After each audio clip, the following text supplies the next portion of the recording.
It is Vinod Acharya।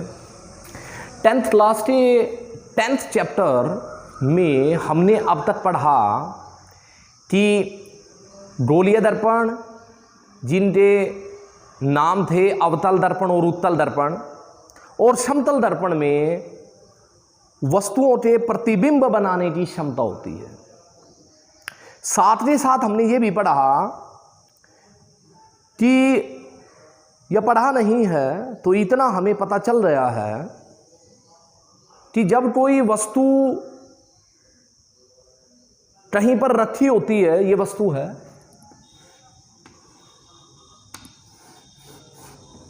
इस पर जब प्रकाश की किरणें पड़ती हैं तो वो परावर्तित हो जाती हैं, और वो परावर्तित किरणें असंख्य होती हैं। ये परावर्तित किरणें जहां पर मिलती हैं, ये परावर्तित किरणें जहां पर मिलती हैं वहां वस्तु का प्रतिबिंब बनता है। अब परावर्तित किरणें बहुत ज़्यादा हैं, हमने फिर ये भी सोचा था, ये भी मान लिया था कि हमने सिर्फ 2, 3 या 4 परावर्तित किरणों का ही ध्यान रखना है, जिनकी आने और जाने की दिशा का हमें ज्ञान हो। तो इसी कड़ी में हम आज प्रतिबिंब अवतल दर्पण में कैसे बनते हैं उसको देखते हैं। अवतल दर्पण में जो प्रतिबिंब बनते हैं वो हमने मुख्यतः देखे थे कि वो वास्तविक बनते हैं और उल्टे बनते हैं। यहां एक दर्पण मैं बना रहा हूं, ये दर्पण तैयार हो रहा है, इसके उभरे हुए भाग पर पेंट है। हमें पता चल चुका है ये अवतल दर्पण है, क्योंकि इसका जो परावर्तक पृष्ठ है वो धंसा हुआ है, और ये जो लाइन यहां ऐसे रही है, यह इस दर्पण का मुख्य अक्ष है। ये F बिंदु है जिसे मुख्य फोकस कहा जाता है, और ये बिंदु C है जिसे वक्रता केंद्र कहा जाता है, दर्पण का सेंटर ऑफ कर्वेचर। पहली जो स्थिति हमारी अवतल दर्पण में है, वो पहली स्थिति उसने हमें ये बोली है कि प्रतिबिंब बनाइए जब वस्तु दर्पण से अनंत दूरी पर हो। जब वस्तु दर्पण से अनंत दूरी पर हो।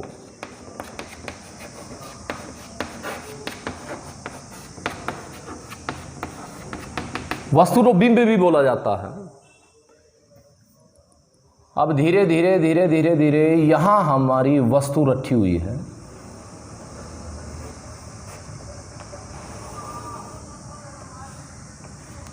ये बीच में मैंने जो डॉटेड लाइन लगाई है, इसका ये मतलब हुआ कि हमारे दर्पण से जो वस्तु है वो बहुत दूर है। यदि हमारे दर्पण से वस्तु बहुत दूर है तो प्रतिबिंब अवतल दर्पण में कैसा बनेगा और उसकी नेचर कैसी होगी। अब ये देखिए, ये वस्तु है, वस्तु से परावर्तित तो बहुत सारी किरणें हो रही है, लेकिन अब ये इससे किरणें लेंस से इससे दर्पण के ऊपर जाएंगी। ये रही, इस पर प्रकाश पड़ा, जिसकी मैं परावर्तन की बात कर रहा हूं, उसका ध्यान दीजिए आप कि वस्तु पर प्रकाश पड़ता है और उससे बहुत सारी किरणें निकलती हैं। वो किरणें निकल बहुत, फिर वो दर्पण पर परावर्तन के लिए जाती हैं। दर्पण से किरणें निकलने वाली असंख्य हैं, लेकिन मैंने सिर्फ दूर से आने वाली सिर्फ 2 किरणें ली हैं जो मुख्य अक्ष से समांतर आ रही है। ये सिर्फ 2 किरणें इस केस में हमने ली हैं। अब अपना नियम याद कीजिए कि मुख्य अक्ष से समांतर आने वाली प्रकाश की किरण, ये बिंदु P है हमारा ध्रुव, परावर्तन के पश्चात F में से गुजर जाता है। सिमिलरली ये यहाँ समांतर आ रही है और ये हमारा बिंदु F में से निकलती। अब ये देखिए, हमने ये बोला था कि जब दर्पण द्वारा परावर्तित प्रकाश की किरणें जिस बिंदु पर मिलती हैं उस बिंदु पर वस्तु का प्रतिबिंब बनता है, तो हमारी जो परावर्तित किरणें हैं ये बिंदु F पर मिली है। जो बिंदु F पर मिली है, तो हमने यहाँ ये बोल दिया कि जब वस्तु दर्पण से अनंत दूरी पर होती है तो उसका प्रतिबिंब कैसा बनता है? उसका प्रतिबिंब कहाँ पर बनता है? F पर बनता है। तो यहां हमने टेबल बनाई है वस्तु की स्थिति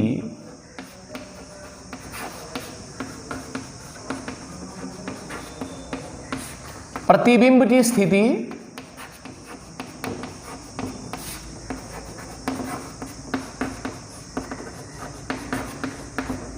वस्तु की स्थिति प्रतिबिंब की स्थिति। वस्तु कितनी कहां है? अनंत पर है, अनंत पर। यह हमारा पहला चीज है। प्रतिबिंब कहां बना है? फोकस पर। वस्तु कितनी बड़ी है? देखिए वस्तु इतनी बड़ी हमने ली है, इससे ज्यादा भी ले सकते हैं हम, लेकिन प्रतिबिंब कैसा आया है? बिंदु जैसा आया है। तो प्रतिबिंब का आकार कैसा है? प्रतिबिंब का आकार, प्रतिबिंब का आकार अत्यधिक छोटा, बिंदु के समान।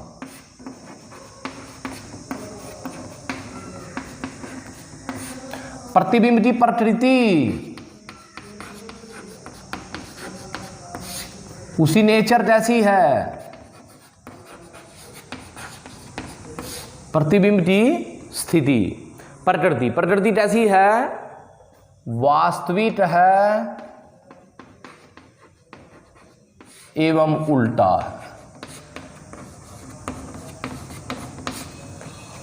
अब प्रतिबिंब दो तरह के होते हैं, आभासी और वास्तविक। याद कीजिए कि समतल दर्पण के सामने एक विजय नाम का लड़का खड़ा था। याद कीजिए पिछले लेक्चर में हमने देखा था। और ये हमारा समतल दर्पण था ऐसे। यहां आप खड़े हो, चलो विजय को भी छोड़ दीजिए, यहां आप हो, तो आपको अपना प्रतिबिंब यहां नजर आएगा इस दर्पण के इतने पीछे। जितनी दूरी ये होती है उतनी दूरी समतल दर्पण में, समतल दर्पण जो घर में जो मम्मी वाला ड्रेसिंग है उसकी बात हो रही है। तो ये जो प्रतिबिंब है यह दर्पण के पीछे बना है। अब रियल में देखो आप, दर्पण के पीछे तो कुछ भी नहीं है। तो इस जो दर्पण के पीछे प्रतिबिंब बनते हैं वो हमारे आभासी प्रतिबिंब बनते हैं। पर यहां देखिए दर्पण आपका यहां है और प्रतिबिंब आपको दर्पण से पहले ही नजर आ रहा है। कहने का मतलब यदि ये बच्चा, यदि आप हो या ये विजय है, यदि इसका प्रतिबिंब दर्पण से पहले बन जाता तो ये वास्तविक प्रतिबिंब होता। फिर हम यहाँ एक पर्दा लगा देते और उस पर्दे पर इसको प्राप्त कर लेते।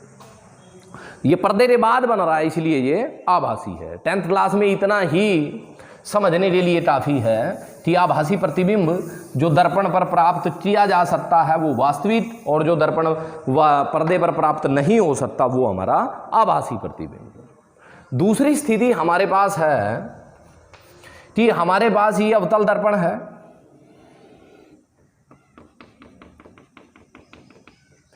ये इसका मुख्य अक्ष है, ये F है, ये C है। अब की बार जो हमारी वस्तु रखी है वो निश्चित दूरी पर रखी है।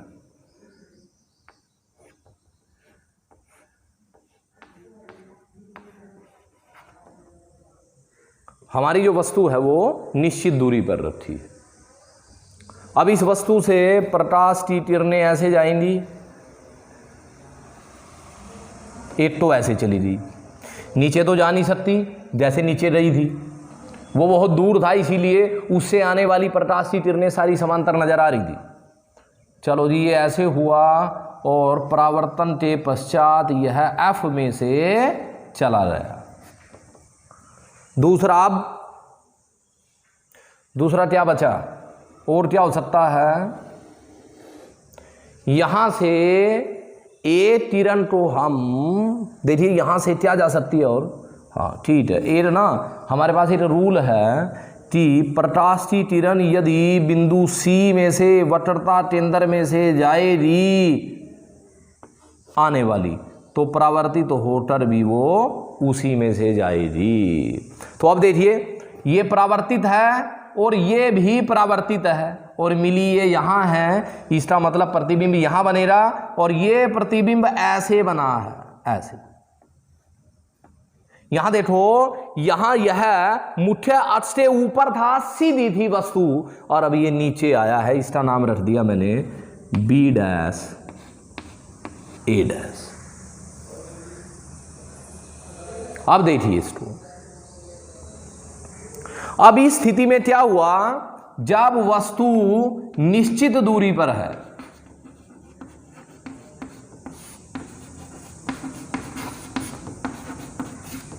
जब वस्तु निश्चित दूरी पर हो, कई बार इसको बोलते हैं सी से परे है। देखो सी से परली तरफ तो ये भी है, लेकिन ये सी से बहुत परे है, ये सी से परे है, तो प्रतिबिंब कहां बनेगा, एफ और सी के बीच बनेगा, एफ और सी के बीच बनेगा। कैसा होगा, वस्तु इतनी बड़ी है, प्रतिबिंब थोड़ा छोटा आया है, बिंदु नहीं आया पर अब की बार, तो लिखे ने हम वस्तु से छोटा होगा,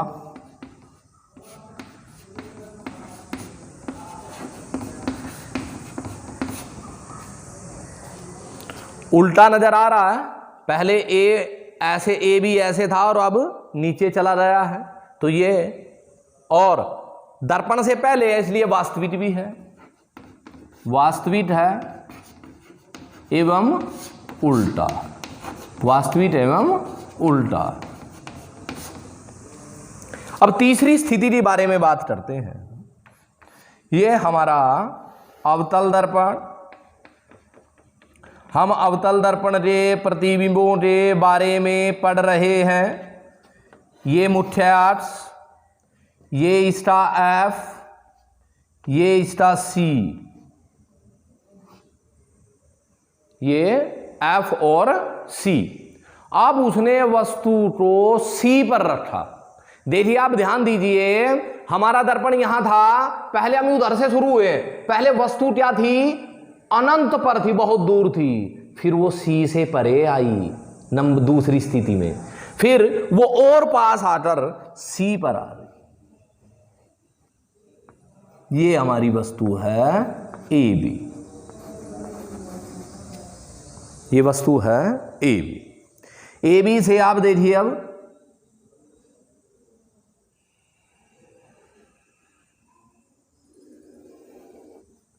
कितनी किरणें जा सकती हैं ए बी से,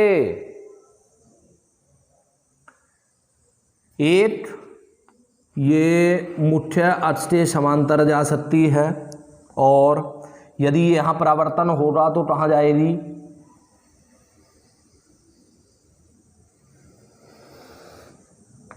ऐसे जाएगी।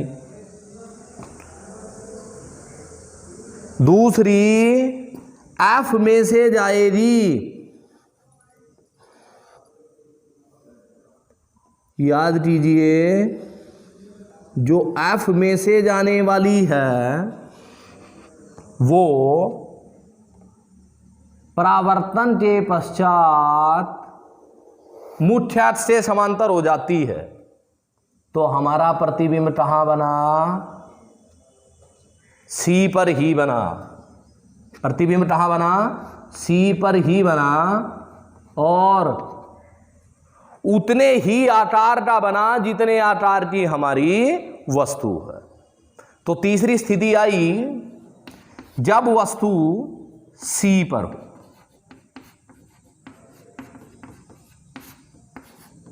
सी का मतलब क्या होता है, centre of curvature of the mirror, दर्पण का वक्रता केंद्र। प्रतिबिंब कहां बनेगा, सी पर बनेगा।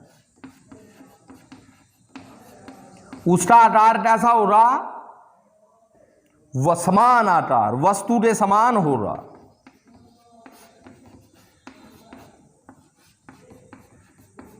अब उसकी नेचर बताइए। नेचर देखिए, दर्पण से पहले बना है तो वास्तविक बनेगा, और मुख्य अक्ष के नीचे आया है तो उल्टा बनेगा। वास्तविक एवं उल्टा।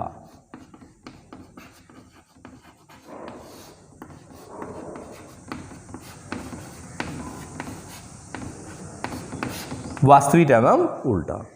तो प्यारे बच्चों, अवतल दर्पण के हमारे पास 6 केस होते हैं, जिसमें से 3 स्थितियों को हमने पढ़ लिया है।